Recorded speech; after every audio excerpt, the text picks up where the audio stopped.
A geometria foi desenvolvida na Grécia Antiga, e quando aprendemos a geometria desse período, referimos-nos a ela como geometria euclidiana, em referência ao matemático Euclides, a quem é atribuída. Seu trabalho, que se baseou no trabalho de matemáticos anteriores como Pitágoras, descreve um conjunto de axiomas e postulados, a partir dos quais uma variedade de teoremas pode ser derivada. Vamos aprender sobre as construções físicas que esses axiomas descrevem, para que possamos aprender sobre toda a matemática que podemos fazer com eles. Primeiro, olhamos para um ponto. Isso nada mais é do que uma localização no espaço. É zero-dimensional, o que significa que não possui dimensões de qualquer tipo. Representamos pontos com pequenos pontos e alguma letra maiúscula, certificando-nos de perceber que o ponto que desenhamos é infinitamente maior do que o ponto que ele pretende representar. A partir daqui, podemos construir um objeto unidimensional, encadeando um número infinito de pontos ao longo de uma dimensão particular. Esse objeto é chamado de linha. Pontos e linhas são familiares para nós da álgebra, mas agora vamos examinar um objeto bidimensional. Isso pode ser alcançado encadeando um número infinito de linhas ao longo de uma dimensão, perpendicular à linha. Isso é chamado de plano. E então, se encadeamos um número infinito de planos em qualquer direção, obtemos o espaço tridimensional. Ponto. Linha, plano, espaço. 0, 1, 2 e 3 dimensões. Outra linearidade que podemos identificar é que um ponto é apenas um ponto, mas quaisquer dois pontos podem definir uma linha, já que existe apenas uma linha, que contém ambos os pontos. Extrapolando ainda mais, quaisquer três pontos que não sejam todos colineares podem definir um plano, já que existe apenas um plano, que contém todos os três pontos. Devemos mencionar que essas figuras são conceitos idealizados. Nunca podemos criar um plano que seja infinitamente fino, de modo a consistir legitimamente de apenas duas dimensões espaciais.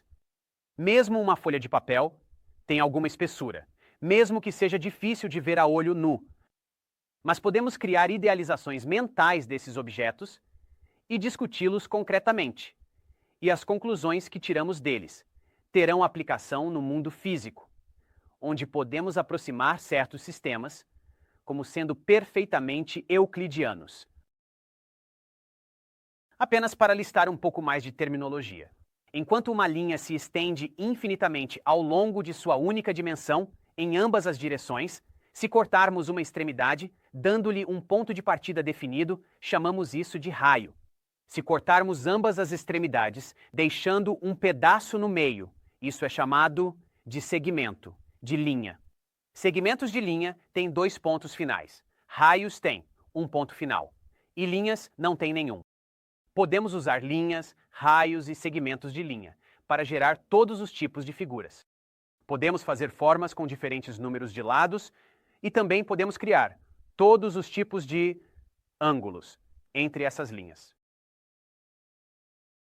Há muito a discutir sobre os tipos de ângulos que são possíveis, suas magnitudes e suas relações. Então vamos seguir em frente e falar sobre ângulos. Agora sabemos o que são linhas, então vamos desenhar algumas. Aqui estão duas linhas e elas se cruzam neste ponto. Mas de que maneira elas se cruzam? Elas se aproximam lentamente e depois se afastam lentamente. Ou é mais rápido?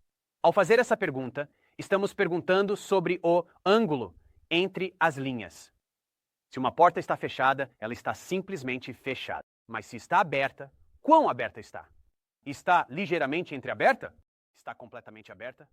O ângulo entre a porta e a parede simplesmente representa uma maneira de relatar quão aberta a porta está, sem ter que fazer referência a quaisquer dimensões espaciais.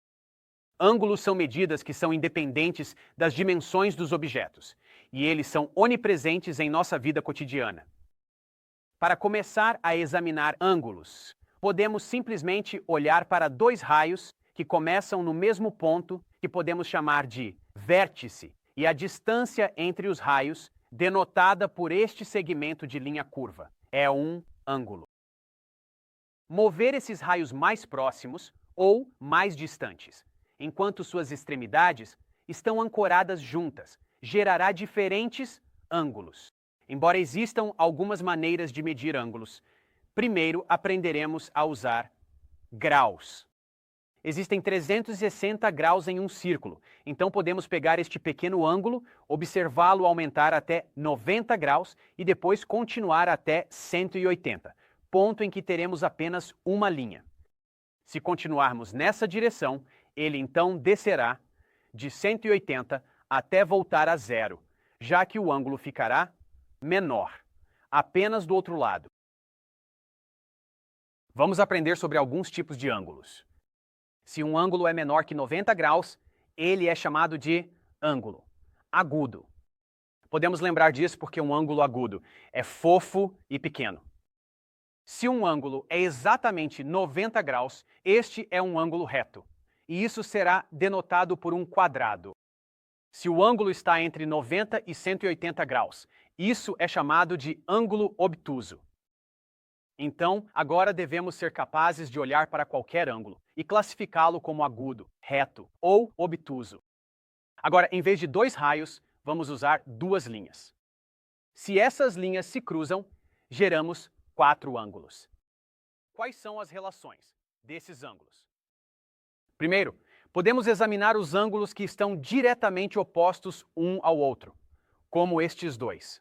Estes são chamados de ângulos verticais, e eles são sempre iguais entre si. Isso parece intuitivo ao olhar para o diagrama, mas a geometria é sobre provar rigorosamente coisas que podem parecer óbvias, embora não saibamos por quê. Também temos ângulos adjacentes, que são aqueles que estão próximos um do outro. E se estes são o resultado de duas linhas se cruzando, assim, também são chamados de suplementares. Podemos também ter ângulos complementares, que somam 90 graus. Com essas regras apenas, devemos ser capazes de olhar para um diagrama como este, com alguns ângulos desconhecidos, e resolver os ângulos desconhecidos, com base nessas regras. Vamos também relembrar algumas relações entre linhas. Se duas linhas dentro de um plano se intersectam em um ângulo reto, elas são chamadas de linhas perpendiculares. Se duas linhas dentro de um plano não se intersectam, elas são chamadas de linhas paralelas. Se desenharmos duas linhas paralelas e depois uma terceira linha que cruza ambas, podemos definir mais alguns termos. Esses 4 ângulos no interior são chamados de ângulos internos. Esses 4 ângulos no exterior são chamados de ângulos externos. Devido às relações entre ângulos verticais e ângulos suplementares, podemos ver que há 2 conjuntos de 4 ângulos equivalentes aqui. Primeiro, cada ângulo é igual ao que está oposto a ele. Depois, esses ângulos aqui são chamados de ângulos alternados internos, e se essas linhas forem paralelas, eles devem ser iguais. O mesmo vale para esses, ângulos alternados externos. Eles também devem ser iguais. Isso é afirmado pelo teorema dos ângulos alternados internos e pelo teorema dos ângulos alternados externos. Há também o teorema dos ângulos internos do mesmo lado, que nos diz que ângulos internos do mesmo lado da transversal são suplementares. Isso faz sentido porque estes são suplementares e este é igual a este. Então esses dois também devem somar 180. Por último, ângulos na mesma posição em relação um ao outro são chamados de ângulos correspondentes. Veremos diagramas como este com bastante frequência em geometria, e talvez até tenhamos que fazer álgebra com eles. Como se definirmos esses ângulos complementares? Como iguais a 3x e x mais 10. Como encontramos a medida desses ângulos? Nós apenas usamos a definição de ângulos complementares. Eles devem somar 90 graus. Então, fazemos uma equação. Combinamos termos semelhantes para obter 4x mais 10 igual a 90. Subtraímos 10 e dividimos por 4, o que nos dá 20 graus para x. Substituindo 20, isso faz com que os ângulos sejam 30 e 60 graus. Agora que trabalhamos um pouco com linhas, é hora de olhar para formas, que cada uma tem um certo número de segmentos de linha para os lados. Se estamos falando de linhas retas, não podemos ter uma forma com um segmento de linha, nem com dois. Portanto, parece que 3 segmentos de linha são o mínimo necessário para produzir uma forma, e essa forma mais simples. Há muitas outras formas para falar onde as bordas não são linhas retas, mas são curvas de alguma maneira. A mais simples dessas formas, ou realmente a mais simples de todas as formas, é o círculo. Um círculo é simplesmente o conjunto de todos os pontos que estão a uma distância fixa, específica de algum ponto central. Portanto, ao contrário dos triângulos e outros polígonos, onde temos que definir todos os tipos de comprimentos de lados e ângulos para obter um círculo, só precisamos definir 2 coisas. Estas são o centro do círculo, neo, e em seguida, uma distância específica desse ponto, como 5 centímetros. Se desenharmos todos os pontos neste plano, que estão a 5 centímetros deste ponto central, obtemos um círculo. A distância do centro a qualquer ponto no círculo é chamada de raio do círculo, e qualquer segmento de linha que conecta o centro a algum ponto no círculo pode ser referido como um raio. Outros segmentos de linha de destaque incluem as cordas, que são segmentos de linha com ambos os extremos no círculo. Uma corda que passa pelo centro do círculo é chamada de diâmetro, e notaremos que o comprimento de qualquer diâmetro de um círculo é sempre exatamente o dobro do comprimento do seu raio. Por fim, qualquer parte de um círculo definida por 2 pontos finais é chamada de arco. Se este arco se tornar o círculo inteiro, que representa a distância ao redor do círculo, ou o perímetro do círculo, isso é chamado de circunferência.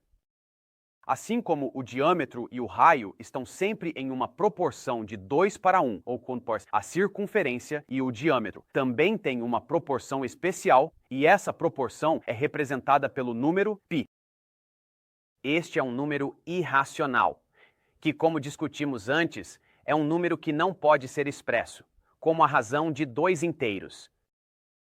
Isso significa que ele tem uma representação decimal, com dígitos que continuam para sempre, sem nenhum tipo de padrão repetitivo. Embora isso seja suficientemente desconcertante, quando você pensa sobre isso, para nossos propósitos modestos, podemos apenas estimar π como sendo 3,14, pois isso nos dará valores que são precisos o suficiente para serem significativos. Então, as equações que precisamos saber são as seguintes: D é igual a 2R e C é igual a πd, ou em termos de R, C é igual a 2πr, já que um D é 2 Rs. Sabendo disso, se nos for dado qualquer um desses valores para um círculo, podemos encontrar os outros. Por exemplo, se o raio é 5, qual é a circunferência? Bem, podemos dobrar o raio para obter um diâmetro de 10, e então multiplicar por π para obter uma circunferência de 10π. Voltando, se tivermos uma circunferência de 18π, podemos encontrar um diâmetro de 18 e um raio de 9. Se desenharmos vários raios em um círculo, demarcaremos vários setores desse círculo. Um setor é uma parte de um círculo, delimitada por dois raios, e o arco que os conecta, como uma fatia de pizza. Dentro deste setor há um ângulo central, e os ângulos de todos os setores em um círculo sempre somarão 360, ou uma revolução completa. Há mais um teorema muito importante que precisamos discutir em relação aos triângulos. Embora alguns teoremas pareçam bastante óbvios, há um teorema relacionado aos comprimentos dos lados de um triângulo retângulo que não é tão óbvio. Este teorema é chamado de Teorema de Pitágoras, nomeado em homenagem ao próprio Pitágoras, embora o teorema provavelmente tenha sido descoberto antes da Grécia Antiga. No entanto, foi uma façanha impressionante de lógica e um dos relacionamentos matemáticos mais famosos. Então, vamos revisá-lo agora. Em um triângulo retângulo, há um ângulo de 90 graus, por definição. Os dois lados que se encontram para formar este triângulo retângulo são chamados de catetos do triângulo, e o terceiro lado, de aquele oposto ao ângulo reto, é chamado de hipotenusa. Este teorema afirma, que a soma dos quadrados dos catetos de um triângulo retângulo é igual ao quadrado da hipotenusa. Isso é representado pela equação a ao quadrado mais b ao quadrado é igual a c ao quadrado, onde a e b são os catetos e c é a hipotenusa. Isso significa que, dados quaisquer dois lados de um triângulo retângulo, podemos calcular o terceiro. Por exemplo, digamos que os catetos tenham comprimentos de 5 e 12. Basta inseri-los como a e b, quadrá-los, e obtemos 25 mais 144, que é 169. Como isso é igual a c ao quadrado, temos que tirar a raiz quadrada de ambos os lados. Isso nos dá mais ou menos 13 para c. Como isso não é álgebra, mas sim geometria, e estamos olhando para formas, podemos descartar o valor negativo, porque não faz sentido um comprimento de lado ser negativo. Portanto, podemos dizer definitivamente que essa hipotenusa tem um comprimento de 13. Da mesma forma, poderíamos conhecer a hipotenusa e um cateto e calcular o outro cateto. Digamos que temos 5 e 9. Isso significa que 5 ao quadrado mais b ao quadrado é igual a 9 ao quadrado. 25 mais b ao quadrado é igual a 81. b ao quadrado é igual a 56 e b deve ser a raiz de 56, que pode ser simplificada para a raiz de 4 vezes raiz de 14 ou 2 raiz de 14. Os comprimentos nem sempre serão inteiros bonitos e arrumados, então é melhor nos acostumarmos com isso. Às vezes fazemos álgebra usando o teorema de Pitágoras. Digamos que os catetos de um triângulo retângulo são iguais a x e 4 raiz de 3, enquanto a hipotenusa é igual a 2x. Quais são todos os comprimentos dos lados? Bem, podemos inserir esses termos no teorema, da mesma forma que faríamos com quaisquer números. Após elevar tudo ao quadrado, no lado esquerdo, temos x ao quadrado, ocupando mais 4 ao quadrado, que é 16 vezes raiz de 3 ao quadrado, que é 3, nos dando 48. No lado direito, 2x ao quadrado é 4x ao quadrado. Subtraímos x ao quadrado, dividimos por 3 e tiramos a raiz quadrada. Mais uma vez, embora tecnicamente obtenhamos mais e menos 4 não faz sentido aqui. Então, x deve ser 4. Isso faz com que os lados faltantes sejam 4 e 8. Este teorema é incrivelmente útil e onipresente na matemática. Temos olhado para linhas, polígonos, círculos e todos os tipos de outras coisas. Mas essas figuras geométricas têm estado todas contidas em um único plano. Elas são todas bidimensionais. Sabemos que no mundo real os objetos são tridimensionais. Nada é completamente plano, nem mesmo uma folha de papel. Portanto, é importante entender a geometria das formas tridimensionais também. Vamos passar por algumas dessas formas agora e falar sobre alguns de seus parâmetros que podemos calcular. Antes de mais nada, em vez de chamar essas coisas de formas, vamos nos referir a elas pelo nome correto: poliedros. Um poliedro é um objeto tridimensional com superfícies planas, chamadas faces, e cada face de um poliedro é um polígono. Onde duas faces se encontram e compartilham um lado, isso é chamado de aresta, e qualquer ponto onde três ou mais arestas se encontram é chamado de vértice. O primeiro tipo de poliedro que vamos examinar é o prisma. Esta é uma forma com duas bases paralelas congruentes, de algum tipo de polígono, e todas as outras formas são paralelogramo. Um prisma é nomeado pela forma de suas bases. Este é um prisma retangular. Podemos ver as bases e todos os lados retangulares que qualificam como paralelogramos. Podemos ter prismas pentagonais e hexagonais também. Basta termos bases paralelas da forma que é referenciada, e então tantos retângulos, conectando as duas bases, quanto forem necessário.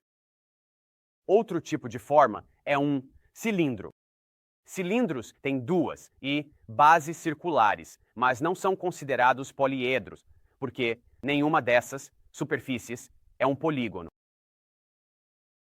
Em seguida, queremos olhar para pirâmides. Ao contrário dos prismas, estas têm apenas uma base, que é algum tipo de polígono. E em vez de paralelogramos que se conectam a outra base, temos triângulos que se juntam em um ponto. Uma pirâmide é nomeada pela forma de sua base. Esta é uma pirâmide quadrada. Esta é uma pirâmide triangular. E certamente poderíamos ter bases de pirâmide, com mais lados do que isso. Uma forma semelhante é um cone, que é como uma pirâmide, mas com uma base circular. Novamente, cones não são poliedros, porque essas faces não são polígonos. Agora, o que podemos fazer com esses poliedros? O que podemos descrever? Bem, sabemos como calcular a área de certos polígonos, então poderíamos calcular a área total de todas as faces de um poliedro. Isso é chamado de área de superfície, literalmente a área na superfície de uma forma tridimensional, que podemos pensar como a quantidade de papel de embrulho que precisaríamos para embrulhar um presente de uma forma particular, cobrindo-o completamente. Pegue algo como um prisma retangular que tem 6 lados. Estes dois são iguais. Estes dois são iguais. E estes dois são iguais. Para obter a área de superfície, só precisamos calcular a área, e esta de cada retângulo, e somá-las todas.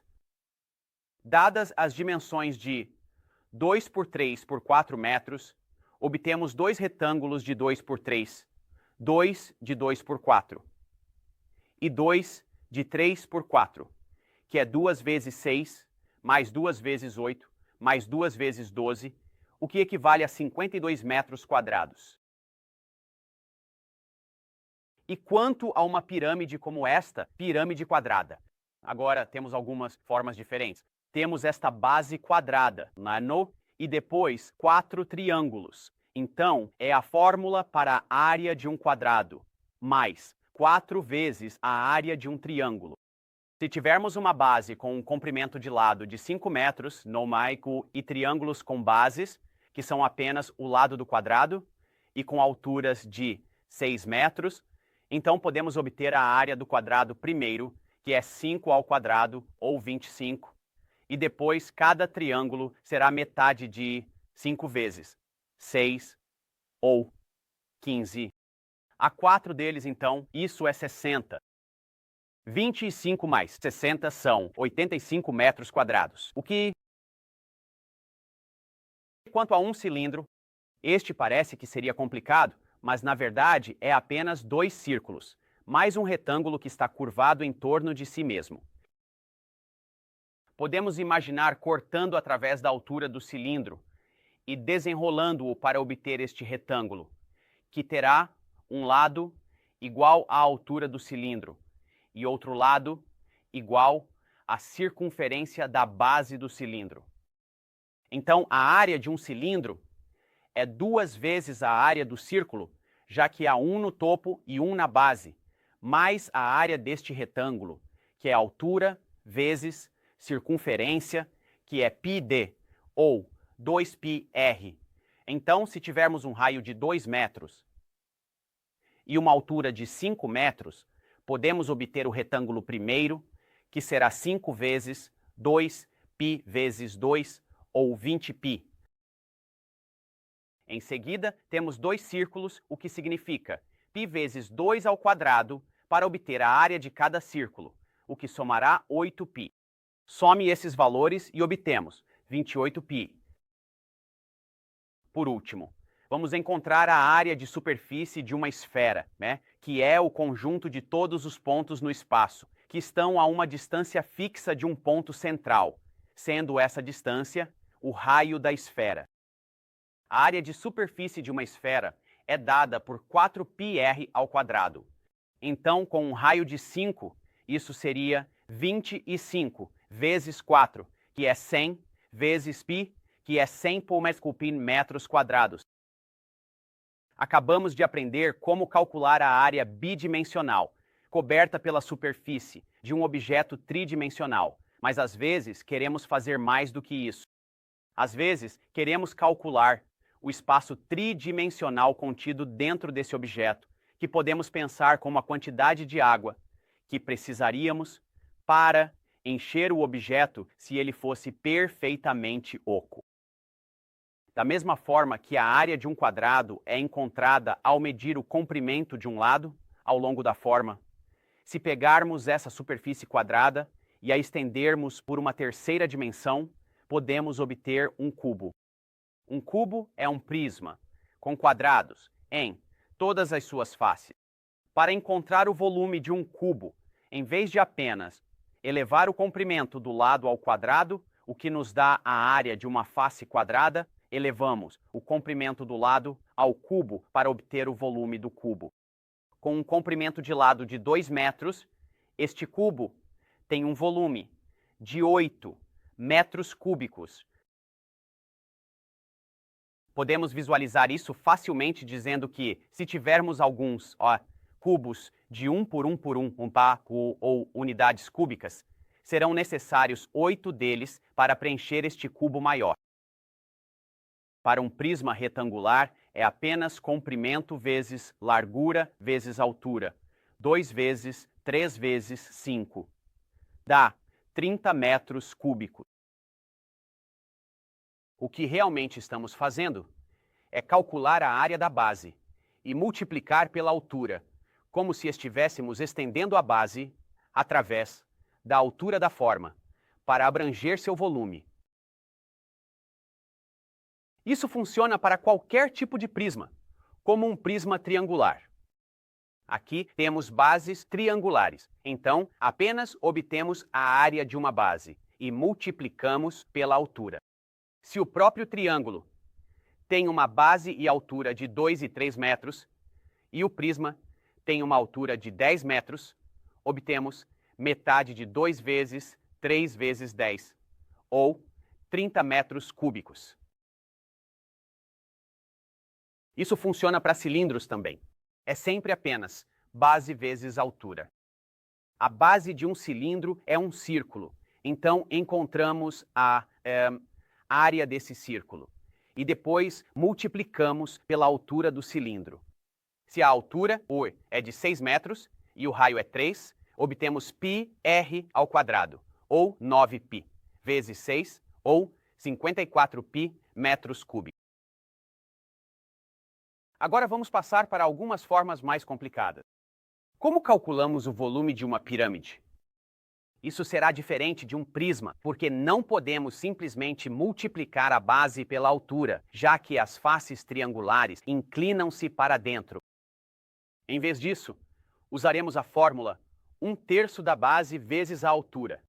Então, se tivermos uma pirâmide quadrada, que tem uma base com comprimento de 3, e a pirâmide tem uma altura de 5, obtemos 9 para a base, vezes 5 é 45, vezes 1/3 é 15 metros cúbicos. E se não soubermos a altura da pirâmide, mas apenas a altura dos triângulos? Felizmente, conhecemos o Teorema de Pitágoras. Então, podemos imaginar um triângulo, onde um dos catetos é a altura da pirâmide, o outro cateto é metade do comprimento da base, e a hipotenusa é a altura de uma face triangular. Colocamos esses valores na equação e podemos então resolver para a altura. Então, é apenas um passo extra. Os cones funcionam da mesma forma que as pirâmides. Novamente, será 1/3 da base vezes a altura, exceto que aqui a área da base é dada por πr ao quadrado. Então obtemos 1/3 de πr ao quadrado h. Se tivermos 2 para r e 9 para h, obtemos 4π vezes 9, que é 36, vezes 1/3, que é 12 metros cúbicos. Por último, precisamos ser capazes de calcular o volume de uma esfera. A fórmula para isso é 4/3 de πr ao cubo. Então, com um raio de 3, elevamos ao cubo para obter 27. Dividimos por 3 para obter 9 e multiplicamos por 4 para obter 36. Vezes π é 36π metros cúbicos. Estes são a maioria dos formatos regulares para os quais temos equações confiáveis para calcular o volume. Existem, é claro, muitas formas irregulares que têm uma curvatura mais imprevisível, e para calcular os volumes dessas precisaremos de cálculo.